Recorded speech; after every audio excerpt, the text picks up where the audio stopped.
حضرت صلی اللہ علیہ وآلہ وسلم پر وحی کا ابتدائی دور اچھے سچے پاکیزہ خوابوں سے شروع ہوا۔ آپ خواب میں جو کچھ دیکھتے وہ صبح کی روشنی کی طرح صحیح اور سچا ثابت ہوتا۔ پھر من جانب قدرت آپ تنہائی پسند ہو گئے اور آپ نے غار حرا میں خلوت نشینی اختیار فرمائی اور کئی دن اور رات وہاں مسلسل عبادت اور یاد الہی و ذکر میں مشغول رہنے لگے۔ جب تک گھر آنے کو دل نہ چاہتا توشہ ہمراہ لیے ہوئے وہاں رہتے۔ توشہ ختم ہونے پر ہی اہلیہ محترمہ حضرت خدیجہ رضی اللہ تعالی عنہا کے پاس تشریف لاتے اور کچھ توشہ ہمراہ لے کر پھر وہاں جا کر خلوت گزین ہو جاتے۔ یہی طریقہ جاری رہا یہاں تک کہ آپ پر حق منکشف ہو گیا اور آپ غار حرا ہی میں قیام پذیر تھے کہ اچانک حضرت جبرائیل علیہ السلام آپ کے پاس حاضر ہوئے اور کہنے لگے کہ اے محمد پڑھو۔ آپ فرماتے ہیں کہ میں نے کہا کہ میں پڑھنا نہیں جانتا۔ آپ صلی اللہ علیہ وسلم فرماتے ہیں کہ فرشتے نے مجھے پکڑ کر اتنے زور سے بھینچا کہ میری طاقت جواب دے گئی۔ پھر مجھے چھوڑ کر کہا پڑھو۔ میں نے پھر وہی جواب دیا کہ میں پڑھا ہوا نہیں ہوں۔ اس فرشتے نے مجھ کو نہایت ہی زور سے بھینچا کہ مجھ کو سخت تکلیف محسوس ہوئی۔ پھر اس نے کہا کہ پڑھ۔ میں نے کہا میں پڑھا ہوا نہیں ہوں۔ فرشتے نے تیسری بار مجھ کو پکڑا اور تیسری مرتبہ پھر مجھ کو بھینچا۔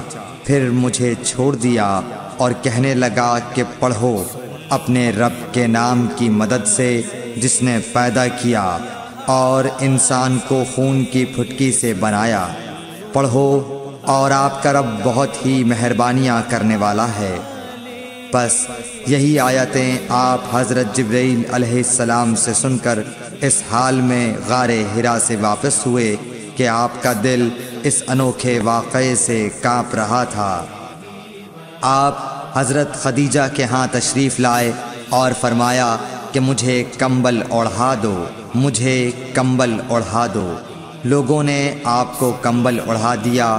جب آپ کا ڈر جاتا رہا تو آپ نے اپنی زوجہ محترمہ حضرت خدیجہ رضی اللہ تعالی عنہا کو تفصیل کے ساتھ یہ واقعہ سنایا اور فرمانے لگے کہ مجھ کو اب اپنی جان کا خوف ہو گیا ہے۔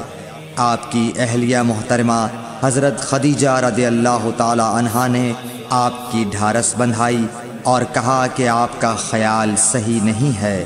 اللہ کی قسم آپ کو اللہ کبھی رسوا نہیں کرے گا۔ آپ تو اخلاق فاضلہ کے مالک ہیں۔ آپ تو کنبہ پرور ہیں، بے کسوں کا بوجھ اپنے سر پر رکھتے ہیں، مفلسوں کے لیے آپ کماتے ہیں، مہمان نوازی میں آپ بے مثال ہیں اور مشکل وقت میں آپ امر حق کا ساتھ دیتے ہیں۔ ایسے اوصاف حسنہ والا انسان یوں بے وقت ذلت و خواری کی موت نہیں پا سکتا۔ پھر مزید تسلی کے لیے حضرت خدیجہ رضی اللہ تعالی عنہا آپ کو ورقہ بن نوفل کے پاس لے گئیں جو ان کے چچا زاد بھائی تھے اور زمانہ جاہلیت میں نصرانی مذہب اختیار کر چکے تھے اور عبرانی زبان کے کاتب تھے۔ چنانچہ انجیل کو بھی حسب منشائے خداوندی عبرانی زبان میں لکھا کرتے تھے۔ انجیل سریانی زبان میں نازل ہوئی تھی، پھر اس کا ترجمہ عبرانی زبان میں ہوا۔ ورقہ اسی کو لکھتے تھے۔ وہ بہت بوڑھے ہو گئے تھے، یہاں تک کہ ان کی بینائی بھی رخصت ہو چکی تھی۔ حضرت خدیجہ رضی اللہ تعالی عنہا نے ان کے سامنے آپ کے حالات بیان کیے اور کہا کہ اے چچا زاد بھائی، اپنے بھتیجے محمد صلی اللہ علیہ وسلم کی زبانی ذرا ان کی کیفیت سن لیجئے۔ وہ بولے کہ بھتیجے آپ نے جو کچھ دیکھا ہے اس کی تفصیل سناؤ۔